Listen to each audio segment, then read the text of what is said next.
Hi, I'm Mitch Gallagher. Welcome to the Sweetwater Minute. We have a special guest with us here today. It's Colin McDowell from McDSP. Howdy. Great to have you here. Appreciate you coming in. Oh, thanks for having me, Mitch. You got an exciting new product to unveil for us here on the Sweetwater Minute. I do. Do you want the lowdown then, sir? I do, yes. Okay. This is the APB-16, a 16-channel programmable analog processor. How does it work? Because there ain't no buttons in the front. That's right. Through plug-in control, we can take a plug-in and have any kind of algorithm you want. You want a compressor? Got a compressor. You want a limiter? You want a limiter. You want a mixing console? That's coming, but later. Anyway, the idea is the end user just uses it like any other plugin. You got session recall, presets, automation. It's totally awesome. It's all analog.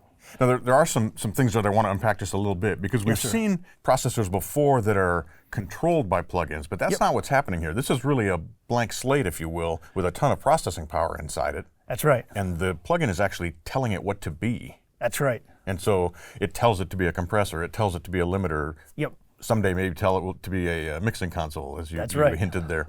And so you're really not just controlling parameters. I mean, you are, but you're also saying configure yourself as a limiter. That's right. You know, McDSP's been making lots of plugins that have modeled analog gear for like the last 20 years, although me and Mitch are both still 35. Indeed. Anyway, we would think about what if we could take some of these analog models and then put them back in the analog domain and see how that would work. A lot of clients, no matter what you model or do, they still, I just want real analog. It's like, do you want to drive a Prius? You want to drive a Ferrari? Some people still want to drive a Ferrari. God bless them. I drive a Prius. Anyway, we took some of those ideas and concepts and we put them back in the analog domain, and some of them did not work at all, but some of them worked really, really well. And we started to figure out what set of topologies we could put into a, if you will, a programmable analog circuit and then control it from a plugin. And now it can't be everything. It's not going to be a, I don't know, like a reverb, no, or like a big digital delay, no, none of that. But like your dynamic range kind of stuff, compressor, limiter, like a summing mixer kind of thing, things like that. You know, that's the kind of stuff it can do. It excels at, and it's totally, you know, optimized and designed for those purposes. Right, right. And as you mentioned, you're not using a hardware insert inside your DAW. It's actually coming straight off the plug-in via Thunderbolt. Yeah. So that's like if you have an audio interface, as long as it has a word clock in and out, so you can word clock sync, you know, the APB-16 box with your audio interface. The only connectivity you need is a Thunderbolt connection from your computer. You can daisy chain up to 5 APB units together for up to, what's that, 80 channels of analog in and out. But yeah, it's all over Thunderbolt. And again, you don't have to like use sends and returns from your audio interface. It's not like a hardware insert point. It's just, Thunderbolt, boom, you're in. We have drivers that manage all the connections for you, and that's it. Right. So it's really very simple to implement as far as the user is concerned. You just plug it in like any other device. It's really a processing, a DSP add-on almost, although it's not doing DSP, it's working in the analog domain. Exactly. So the key to that, though, of course, is to having the cool plugins and the analog algorithms that they're configuring here. So tell us something about the plugins that come with the processor. Okay, well, currently what ships with the APB-16 are 6 plugins. There's 4 compressors and there's 2 limiters. One of the compressors I have here is the chicken head. Why is it called the chicken head? Well, because when you own your own company, you can call the plugins whatever the heck you want to call them. And it's got sauce too, so there. It's a very highly stylized compressor. It's a little dark, but it's great for like crushing drums. It's great for your rock band kind of sound. It has a secret sauce button, literally.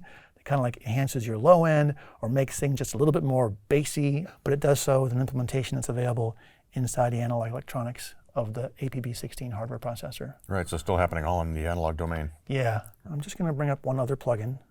This is like a limiter. Now it says tube limiter, yes, because the software model was from a tube limiter model, but we took that and made an implementation of it in an all analog process inside the APB-16. But you're asking about it, is it all in the analog domain? Here's where we start to sort of bridge the gaps. One problem with, I love my analog outboard gear, and I want to generally use it to get a sound and probably some kind of saturation. Now there are no less than 3 different saturation circuits inside every channel of processing available in the APB-16 itself. Each of those saturation circuits are perfectly calibrated, so you can crank it and saturate all you want in the analog domain, but when it comes back into your DAW, that saturation circuit is perfectly calibrated with our A to D converters, which are, by the way, 32-bit A to D converters, so that you do not digitally clip. So no digital clipping, which is a big problem. I want to have my wonderful outboard gear, I crank it, I get this sound, and oh, it's too loud. You end up turning things down or doing something to alleviate that condition. When you do that, the cost to you is some of your time to tweak the knobs, but also you're losing some signal-to-noise ratio. So in the APB-16, we can maximize signal-to-noise ratio. Like an example of this limiter, I can go crazy and turn up the gain all day. What the analog limiter is going to do is take the signal and put it right up to 0 dB, the maximum level I can get out of the analog system, and then it goes back into digital. The peak control is in fact a control on the digital side. So that way, if you realize after you've done your limiting or whatever you're going to do, maybe you need to back off the peak by 3 or 4 dB, we do that on the digital side, so you're not losing 3 or 4 dB of signal to noise ratio on the analog domain. So that's where we're trying to also sort of bridge the gap for people, oh, I love analog, but I wish it had, and sort of trying to add some of that feature and functionality and workflow into the plugins that work with the APB-16. Right. The other aspect of that kind of hybrid approach is that you have sample accurate automation control over everything inside the box as well. That's right. He's a smart guy. Exactly right, though. People say, oh, why do I need sample accurate control? I'm like, look, you have a session where the guitar player at this moment is going to go bam right here, and I want this automation to snap to that moment right there. And you cannot be like a millisecond late. You're going to miss it. You're a guitar guy. A lot of that guitar transient stuff for drums, it's fast, and if you miss it, well, I played back the first time, that sounded right. The second time, that onset of that track or that passage, it had something in it I didn't expect. So yeah, very good. Sample accurate control, it's useful. So with the processing power that's in the APB-16, is it one plugin at a time on each of those 16 channels, or how is that set up? Oh, that's a great question. Wow, that's good. He's done this before. It's like this. Every channel is programmable. Now, in the plugins I've brought here to Sweetwater today, these are all, if you will, one-channel plugins. If you use like the limiters can use one channel of processing in the APB-16. If you bring up a stereo version, it's going to use 2 channels. There could be more that might use multiple channels of processing, but it's just a limit of the number of channels. It doesn't matter what it is, that every channel is independently programmable from the next one. Got it. Okay, right. So you have the chicken head pulled up on a track here. I did. Why don't you give us an idea of how the process works? Okay, I got a track here. I got it soloed. It's just a plugin. I brought it up, and here it is. I selected this plugin. From the available plugins, you can see here there's about 6 APB plugins in the list. I just chose the chicken head because it's awesome, and I'm done. I'll bypass the track. What do I got?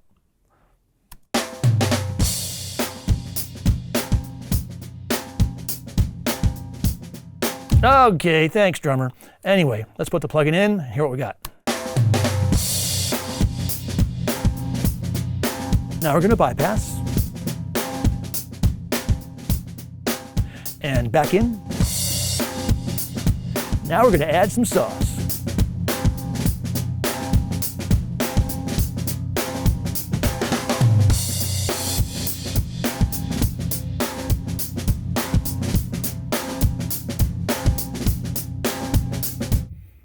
Everything you just heard, that was all in the analog domain. This is an analog process. It's just controlled from the plugin.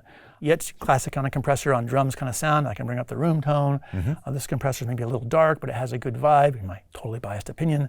And then if you want to kick on the sauce button, folks, put on your headphones and go, oh, there's some more low in there. I love it. Anyway, that's what it's doing. Right. That's just one example of what we can do with the APB-16. Sure, and you've got limiters that are super transparent, you've got compressors that are super transparent, you've got things that have more character to them, if you will. Yep. And the option to control all that, of course, again, with sample accurate automation, and by just choosing the particular algorithm you want for each channel that you're processing. Yeah, exactly. Very cool. He's good at this. Very cool. Colin, this is really exciting. I can't wait to get my hands on this and try some of these plugins out, because obviously the McDSP plugins are awesome in the digital domain, but it's going to be really cool to also have the ability to use them in the analog domain as well. Yes, we think so too, sir. Yeah, absolutely. Well, thanks for coming in. We appreciate it. Always great to see you. Good to see you, Mitch. And thank you for joining me for the Sweetwater Minute. I'm Mitch Gallagher.